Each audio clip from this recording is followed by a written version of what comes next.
ঝালকাঠিতে খুঁড়িয়ে চলছে বিটিসিএল এর সেবা কার্যক্রম। অবহেলায় নষ্ট হচ্ছে মূল্যবান যন্ত্রপাতি, ফলে টেলিফোন সেবা প্রায় বন্ধের পথে। চাহিদা থাকলেও পাওয়া যাচ্ছে না ইন্টারনেট সেবাও। কর্তৃপক্ষ বলছে স্বল্প জনবল দিয়ে যথাসাধ্য সেবা দেওয়ার চেষ্টা চলছে। ঝালকাঠি প্রতিনিধি জহিরুল ইসলাম জলিলের পাঠানো তথ্যচিত্রে বিস্তারিত জানাচ্ছেন আবরার মাহি। 2002 সালে ঝালকাঠিতে ডিজিটাল টেলিফোন সেবা চালু করে Bangladesh telecommunication company limited BTCL.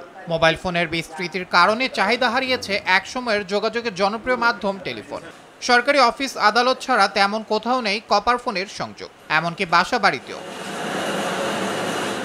2024 মার্চে ইন্টারনেট সেবা চালু করে বিটিসিএল, অথচ এর ব্যাপক চাহিদা পূরণ করতে পারছে না সংস্থাটি। এতে ক্ষুব্ধ গ্রাহকরা। আমরা কিন্তু দেখেছি আমরা এই টিএনটি ইন্টারনেট সেবাটার মান অন্যান্য থেকে ভালো না, খুব দুর্বল।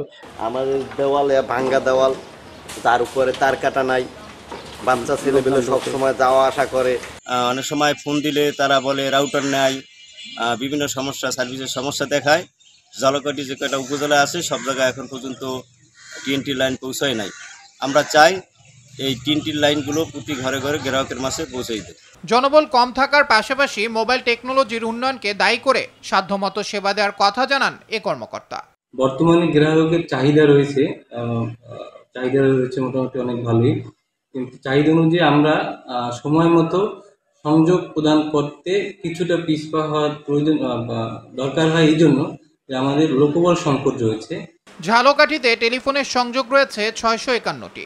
জেলা শহরের জন্য বরাদ্দ রয়েছে 2300 ইন্টারনেট সংযোগ। এর বিপরীতে এখন পর্যন্ত সংযোগ পেয়েছেন 1080 জন। আবরার মাহি, RTV।